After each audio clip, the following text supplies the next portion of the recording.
Welcome to Sacred Grit, the podcast where we explore the intersection of spirituality, resilience, and intentional living. I'm Freya. And I'm Ash. Today we're delving into the concept of ancestral grit, the strength and resilience we inherit from those who came before us. In a world that often feels disconnected and fast-paced, reconnecting with our ancestral roots can provide grounding, purpose, and a sense of belonging. Absolutely. Our ancestors faced challenges, endured hardships, and celebrated triumphs. Their experiences have shaped the paths we walk today.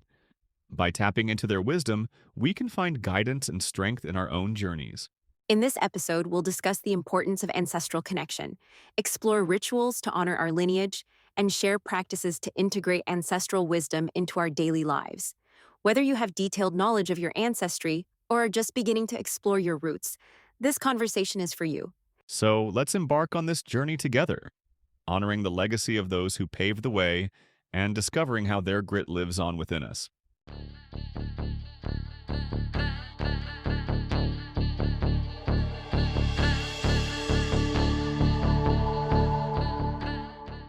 When we talk about ancestral grit, we're not just being poetic. We're talking about the real, lived strength of those who came before us.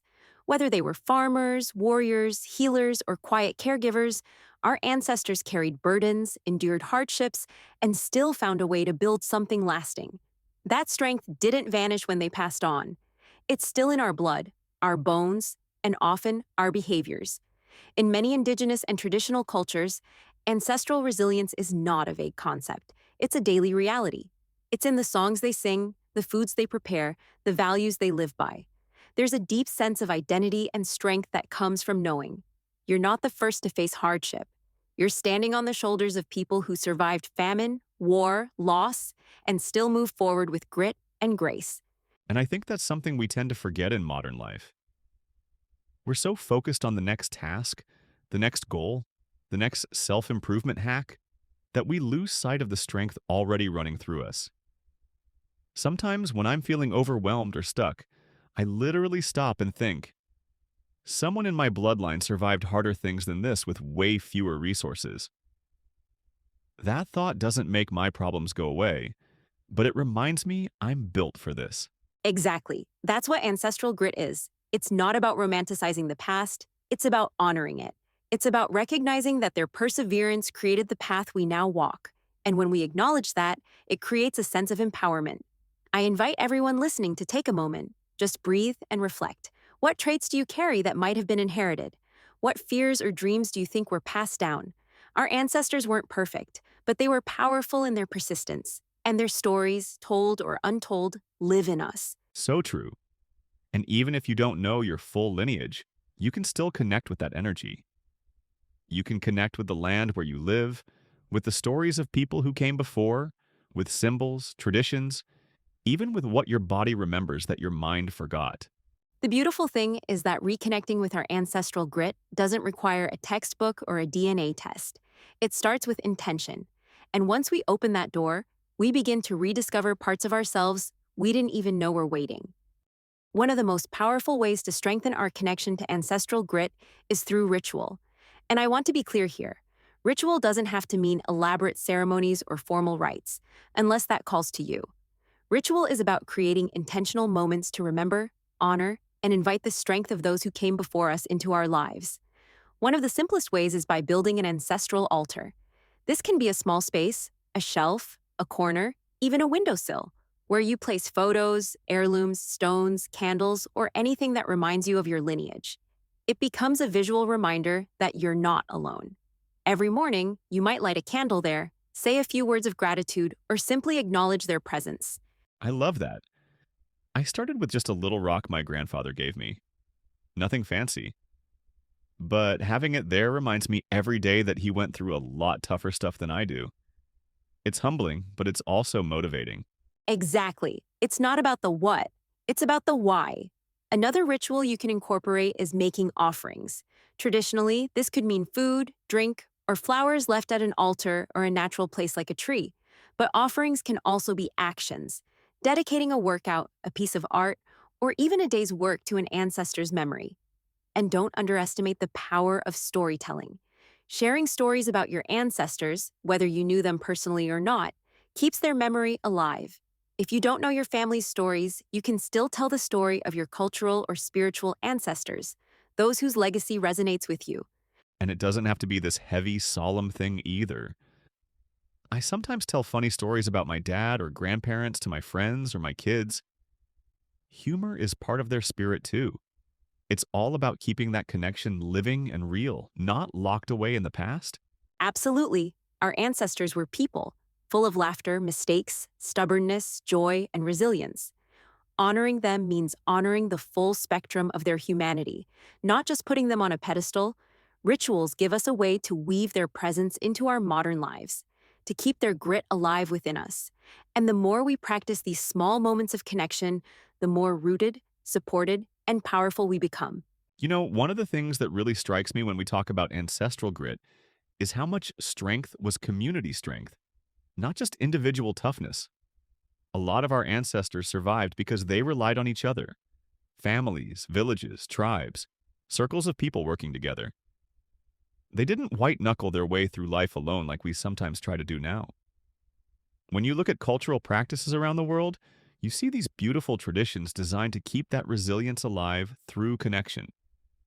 Potlatches, harvest festivals, dances, storytelling nights, all these traditions served a real living purpose. They reminded people that they belonged to something bigger than just themselves. And honestly, that's something we're sorely missing today. Absolutely.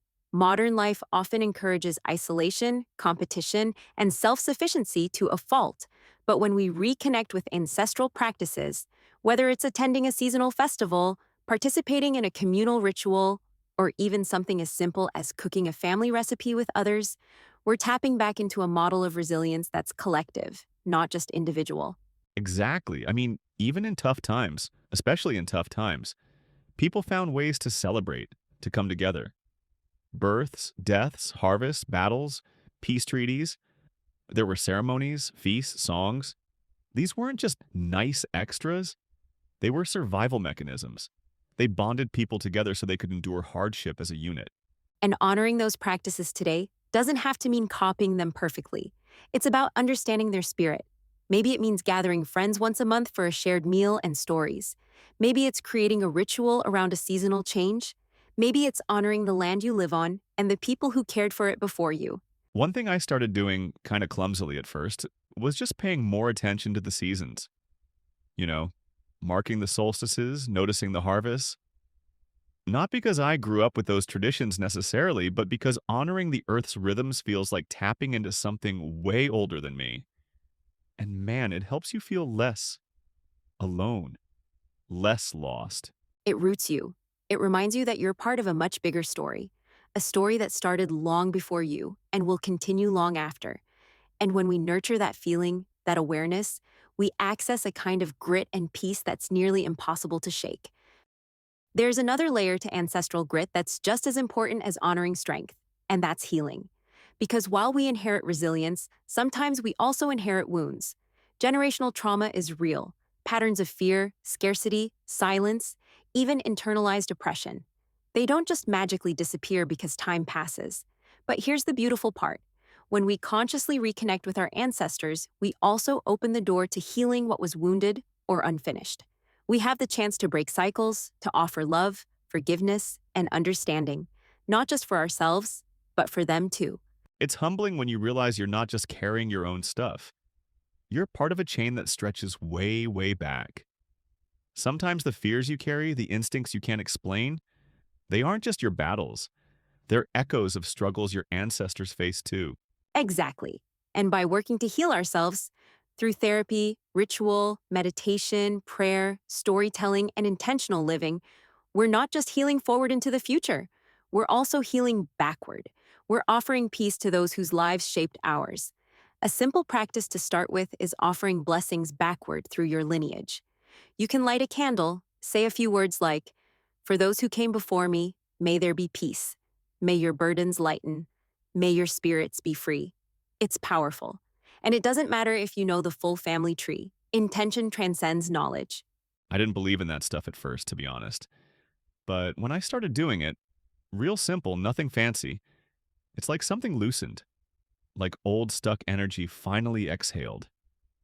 Even just saying thank you, it shifts things. And it's not about pretending our ancestors were perfect. They weren't. It's about offering compassion, recognizing that they were doing the best they could with what they had, and now we get to do better. We get to honor their grit, but also soften what became too hard, too heavy. You're not just the product of survival, you're the continuation of hope. That hits deep. It does, and that's ancestral healing. It's messy, it's beautiful, it's sacred work, and every small step you take sends ripples backward and forward through time. So, after connecting with our ancestors, after honoring their strength and working to heal what needs healing, the next question becomes, how do we actually live it out? How do we weave ancestral wisdom into our modern, everyday lives without it feeling like just another item on a to-do list? The answer is intentionally, but simply. You don't need to wear traditional clothing every day or perform grand ceremonies to embody ancestral grit. It can be as simple as adopting values that align with your lineage. Values like perseverance, hospitality, craftsmanship, courage, stewardship of the earth. You can also incorporate mindful practices, cooking a meal using old family recipes, planting a garden and honoring the cycles of planting and harvest, practicing a skill or art form tied to your cultural roots, setting aside a moment each morning to call upon your ancestors for guidance or strength.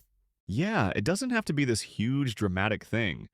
Like for me, just sitting with my coffee in the morning, thinking about my grandfather and how he always started his day by quietly walking the fields before the chaos kicked in. That's honoring him. That's living it forward. Exactly. It's not about grand gestures, it's about quiet, consistent remembrance. It's about living in a way that would make your ancestors smile, or maybe shake their heads at your stubbornness, but smile anyway. It's understanding that you're the living prayer of those who wished for better days. Another beautiful way to integrate ancestral wisdom is through community involvement. Many of our ancestors lived with a deep sense of communal responsibility. You honor them when you volunteer, when you mentor, when you show up for someone in need, not because you have to, but because it's woven into your spirit to care. I think it also helps when you stop seeing your daily grind as just grind.